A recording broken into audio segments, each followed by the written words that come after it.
기독교의 진리가 역설적인 진리다, 그렇게 말씀하시는 분들이 많이 있습니다. 거꾸로 되어 가는 것 같고 잘못되어 가는 것 같은데 결론에는 해피엔딩으로 끝나더라는 것입니다. 종종 전화위복이라고는 말을 우리는 많이 사용합니다. 화가 뒤집어져서 복이 된다 하는 말인데, 성경은 꽤 그런 사건들이 많이 있고, 또 사람이 바라고 생각하던 것과는 전혀 다른 방향으로 일이 전개되지만 결론에 가서는 모든 것이 합력하여 선을 이루어가는 그런 사건들, 그런 이야기들이 성경에 꽤 많이 있습니다. 우리 인생도 마찬가지입니다. 일이 생각한 대로 물론 잘 되는 분들도 있지만 대부분은 생각하지 못한 방향으로 일이 되어가고, 결론에 가서는 오히려 그것이 잘된 일이었다라고 고백하시는 분들의 이야기를 우리는 들어볼 수가 있습니다. 아마 오늘 살펴보게 될 요셉의 이야기가 대표적인 사건이 아닌가 합니다. 1절 말씀을 보게 되면 요셉이 이끌려 애굽에 내려가매 바로의 신하 친위대장 애굽 사람 보디발이 그를 그리로 데려간 이스마엘 사람의 손에서 요셉을 산이라. 본문을 보게 되면 요셉이 이중으로 팔린 사건입니다. 처음에는 유다의 제안으로 이스마엘 사람에게 팔렸고, 그렇게 팔린 걸 또 한 번 더 팔아서 애굽 사람에게 판게 되니까 이중으로 팔리게 된 요셉의 시련이라고 하는 것이 사람의 이성으로는 받아들이기 어려웠을 것입니다. 그럼에도 오늘 본문 2절은 또 이렇게 우리에게 말씀해 주고 있습니다. 여호와께서 요셉과 함께 하심으로 그가 형통한 자가 되어 그의 주인 애굽 사람의 집에 있으니, 오늘 우리가 주목할 부분이 바로 이 부분입니다. 본문에 의하면 여호와께서 요셉과 함께 하셨다 하는 이 말씀입니다. 여호와께서 요셉과 함께 하시는데, 그럼에도 불구하고 사람이 납득할 수 없는 고난과 역경과 시련이 있다는 것을 우리에게 보여주고 있는 말씀입니다. 39장 이후부터 요셉의 삶을 보면 일이 계속 잘못되어 가고 있음에도 불구하고 성경은 한결같이 말씀하고 있습니다. 여호와께서 요셉과 함께 하셨다 하는 말씀입니다.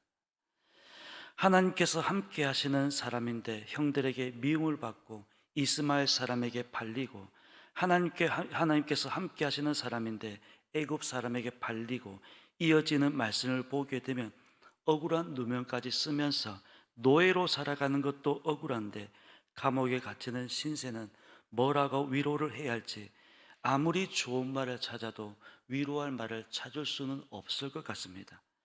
요셉이 그러한 삶을 지금 살아가고 있더라고 하는 것입니다. 그럼에도 불구하고 성경은 이 요셉의 삶에 끊임없이 되풀이되는 말씀은 여호와께서 요셉과 함께 하셨다 하는 이 말씀입니다. 더 중요한 것은 그럼에도 불구하고 요셉의 입에서 하나님을 원망한다든지 혹은 자신의 삶을 저주한다든지 한 번도 찾아볼 수가 없습니다. 자신의 신세를 한탄하면서 낳아주신 부모를 원망할 수 있는데도 불구하고 전혀 요셉의 고백 속에는 한 번도 그런 말씀이 없습니다. 물론 성경에는 없지만 혼자서 그렇게 되씹었는지는 알 수는 없습니다. 그러나 성경은 단 한 번도 그렇게 고백하고 있지 않습니다. 여러분 같으면 이럴 수 있겠습니까? 하나님을 원망하고 부모를 원망하고 대부분 그렇게 하지 않겠습니까? 하나님께서 함께 하신다면 본문과 같은 일은 일어나지 않아야 하는 게 대부분의 우리가 가지고 있는 생각입니다. 하나님께서 함께 하시는데, 그러나 하나님께서 함께 하셔도 이런 일이 일어날 수 있다는 것을 보여주고 있습니다. 그럴 때입니다. 내가 원하는 대로, 우리가 원하는 대로 일이 풀리지 않고 자꾸만 일이 잘못되어 가는 것처럼 비춰지고, 다른 사람들은 다 형통하게 잘 되는 것 같은데 우리의 삶에서, 나의 삶에서는 전혀 그런 것이 보이지 않는다 할 때, 그럴 때 우리가 어떤 자세를 취해야 하는 것입니다. 그럴 때 불평하거나 원망하지 않고 이럴 때 믿음이 필요한 것입니다. 여러분, 그럴 때 믿음이 참 믿음 아니겠습니까? 하나님께서 함께 하신다면 만사 형통이어야 하는데 요셉의 삶을 보면 전혀 그런 모습이 보여지지 않습니다. 하나님께서 함께 하셔도 원치 않는 일들로 인하여 때로는 팔리기도 하고, 때로는 억울한 누명을 쓰기도 하고, 때로는 말도 안 되는 오해를 받기도 하고, 그럴 수도 있다는 것입니다. 여러분, 이것도 우리가 명심해야만 하는 것입니다. 이것을 명심하지 않기 때문에 우리는 이런저런 어려움을 만나게 되면 하나님이 없다 하면서 믿음을 저버리는 일들, 믿음을 저버리는 사람들의 이야기들을 우리는 많이 들어볼 수가 있습니다. 하나님께서 함께 하시면 만사 형통이 아니라 오히려 그 반대의 경우도 있다는 것을 우리가 잊지 마시고, 그럴 때일수록 우리가 더 믿음을 굳게 붙잡을 필요가 있다는 것입니다. 그럴 때 하나님께서는 반드시 하나님의 때가 되면 하나님의 방법으로 선으로 바꾸신다는 것입니다. 요셉의 삶이 바로 이것을 우리에게 보여주고 있습니다. 요셉이 하루아침에 모든 것을 얻게 된 것이 아니라 그러한 시간들을 보내면서 첫 번째는 인내하였습니다. 그리고 두 번째는 끝까지 믿음을 지켰습니다. 무엇보다도 그 누구도, 심지어 하나님도 원망하지 않았습니다. 또 우리 믿음의 사람들은 은혜를 베풀기 전에 먼저는 은혜를 받는 사람이 되어야 하는 것입니다. 무엇보다도 은혜를 받는 사람이 은혜도 나눌 수 있는 것입니다. 물론 은혜는 하나님께서 주시는 것이지만 꼭 위로부터 내려오는 은혜만 말씀하는 것이 아니라 사랑도 받은 사람이 나눌 수 있는 것입니다. 그래서 먼저는 은혜를 받는 사람이 되어야 하는 것이고, 사랑도 받는 사람이 되어야 하는 것입니다. 은혜를 받고 사랑을 받는 비결, 별것 없는 것 같습니다. 물론 실천이 어렵지만 이론은 간단한 문제입니다. 첫 번째로는 겸손하면 됩니다. 겸손하면 틀림없이 은혜를 받습니다. 성경 전체에 흐르는 진리는 하나님께서는 교만한 자는 물리치시고 겸손한 자에게 은혜를 베푸신다 하는 말씀입니다. 이것은 만고불변의 진리입니다. 두 번째는 예의입니다. 예의가 있어야 하는 것입니다. 사람이 물러설 때를 알고 다가설 때를 알고 나설 때 안 나설 때를 가릴 수 있는 정도의 예의는 있어야 은혜를 받을 수가 있는 것입니다. 어떤 사람을 보면 낄 때 안 끼고 안 낄 때 끼는 그런 사람이 있습니다. 그런 사람은 아무리 똑똑하고 잘났어도 사랑을 받을 수가 없습니다.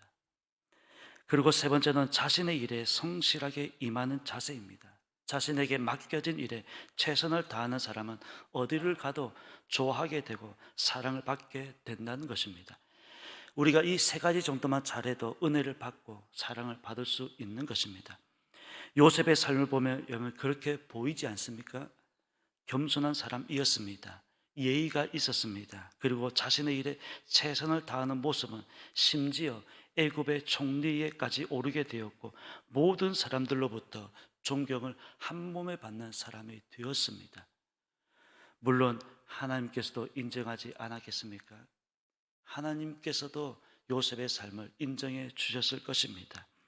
결론적으로 말씀을 드리면 하나님께서 함께 하셔도 이런저런 어려움이 있다는 것을 명심하시고 그런 때일수록 첫 번째는 겸손하시고 예의를 갖추시고 그리고 주어진 일에 최선을 다하면 하나님께서는 반드시 축복하여 줄 줄로 믿습니다. 축복이라고 하는 것은 그냥 주어지는 것이 아니라고 하는 것도 우리는 끊임없이 명심하고 있어야 하는 것입니다. 이제 연말이 되면 교회들마다 이런저런 고민들이 있습니다.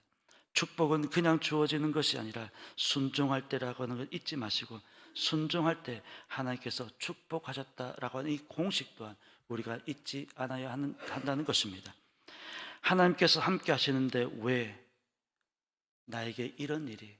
라고 하는 물음표가 아니라 하나님께서 함께 하셔도 이런저런 어려움이 있을 수 있다.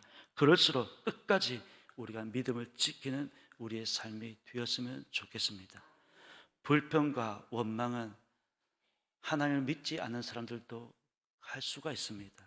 불평과 원망은 하나님을 알지 못하는 사람들도 할 수가 있습니다. 그러나 믿음은 다른 문제입니다. 끝까지 믿음을 지켜나갈 수 있는 우리의 모습이 되었으면 좋겠고 그리하여 축복으로 이끄시는 하나님의 축복이 우리의 삶에 매일매일 우리의 삶 가운데 임하시는 그런 저와 여러분의 삶이 되시기를 예수님의 이름으로 축원합니다. 기도드리겠습니다. 하나님 은혜를 감사드립니다. 하나님께서 함께 하시는데 왜 이런 일이 일어나야 합니까? 우리는 끊임없이 물음표를 던졌습니다. 그런 하나님의 말씀은 끝까지 믿음을 지키고 인내할 것을 말씀해 주고 있습니다. 그럴 때 반드시 하나님께서 축복해 주었다는 것을 오늘 요셉의 삶을 통해서 우리는 배우고 있습니다.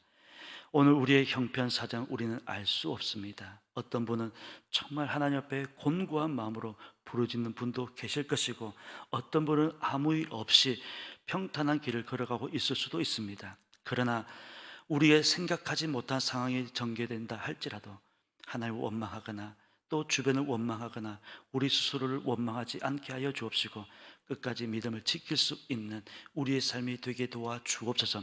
그리하여 화를 또 선으로 바꾸시는 하나님의 축복을 경험할 수 있는 우리의 삶이 될 수 있도록 인도하여 주시옵소서. 오늘 새벽도 귀한 찬양 올려드렸습니다. 하나님, 올려드린 우리의 찬양을 기쁘게 받아 주옵시고, 천사 찬양대가 매일같이 올려드린 이 찬양 가운데도 함께하여 주옵시고, 하나님을 찬양하기에 부족함이 없도록 우리의 건강도 지켜 주시옵소서. 오늘라도 하나님과 동행하는 우리의 모든 삶이 되길 원하며 감사드리며 예수님의 이름으로 기도드립니다. 아멘.